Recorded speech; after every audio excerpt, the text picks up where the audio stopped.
Videoni musofir do'stlarimizga yorib qo'ying. Musofirni dardini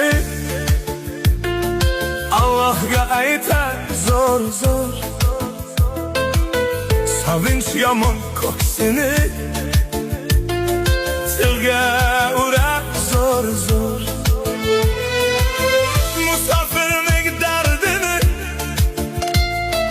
Allohga aytar zor zor. Sevinch yomon ko'ksini tilga urar zor zor. Manzil uzoq ketolmay hayol shirar beydor.